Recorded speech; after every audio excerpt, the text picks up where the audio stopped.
खरं म्हणजे आपण सर्वांनीच जंतर मंतरला बघितलं,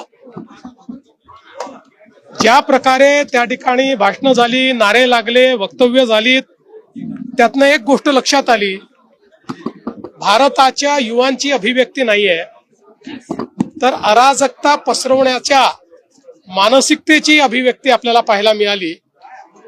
आणि विशेषतः भारतरत्न डॉक्टर बाबासाहेब आंबेडकरांचं संविधान हातात घ्यायचं आणि त्या संविधानाने तयार केलेल्या संस्था नाकारायच्या, त्या संविधानाने तयार केलेली व्यवस्था उखडून टाकायचं बोलायचं.